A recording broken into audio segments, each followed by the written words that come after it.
Now, in spite of what it looks like, spring is here, and that means fish are moving into the shallow parts of the lake and looking for a place to spawn.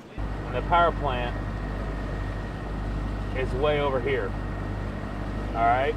So they suck the water in over here and run it through a little canal through here. But if you're interested in big rod-bending fish, you need to target catfish. And power plant lakes are the place to do it. Power plant lakes in general, especially for catfish, they call them catfish factories. There's, for some reason, the catfish thrive in that warm water climate. On this day, we're in Clinton Lake, just a couple of weeks after they opened up the basin for the 2019 fishing season. This basin in between the two bridges is closed from October to April. So no one can fish in here until April 1st. So it's basically a sanctuary for them in here. Which gives them plenty of time to grow without human interference. They get big. Clinton Lake especially has started stocking blue cats, which the world record's 150 pounds, you know, so fish are 4 years old. They're reaching 20, 30 pounds here in the lake already. That steam off that water looks so cool. So today I'm taking Shawnee Ford with me. Now she's kind of a foodie, so we figured this is an excellent opportunity to introduce her to the Midwest staple, fresh caught catfish fillets. First time catfishing, yeah. Now, I've fished before, in all fairness, so don't judge the holes in the pants and the California attire, but this is my first time catfishing. So this should be an interesting day. We are going to go to the discharge area where the warm water enters the lake. It's got current, it's got the hottest water that you're going to find in the lake. It didn't take long for the action to heat up. Oh, it's a big drum. Not exactly what we were after, but it's fun nonetheless. Whoa!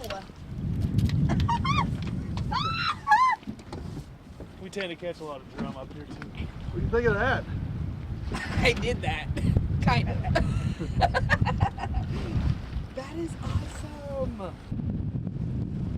But unfortunately, the action cooled down at this location, so we went other places where the water was cooler, but the action was a little bit hotter. And this place looked very promising. Woo!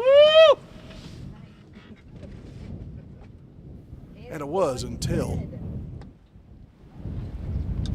Oh! Now, that fish was big. It broke a 50-pound leader. It happens to the best of us, so off we went. Now, thankfully, Jason was able to weed out the more unproductive parts of this 4,900-acre lake and get us back on the fish. Ooh, that's a good-looking fish. I know it's not big, but it's pretty. But not good enough. What's happening? Good job. That was a little Hey, bigger it's a one. catfish. It was bigger than the last one. Yeah. But we weren't through just yet. To the right. He got wrapped up and rolling. See that? We had time for one more. When they roll, Ooh. Now, this was the biggest one of the day, so it's time to head back to the dock. But I guarantee if it wasn't for Jason, a good guide navigating unfamiliar water for us, we wouldn't have any fillets for the ice cooler. How'd I do? you did good. You did good. All right, I didn't buckle under pressure. No. I kind of have this Whitney Houston I'm every woman vibe going on right now. Like, I know how to fish, officially.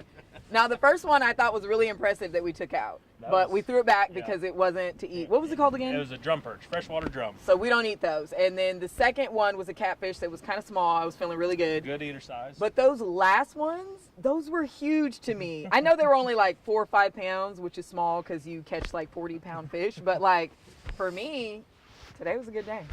So, power plants are a really good place to go right now for big catfish. And as the season progresses, the number of whisker fish will increase too.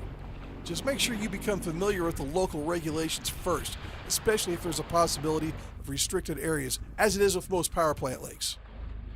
Through my lens in Clinton, this is Steve Nichols, WAND.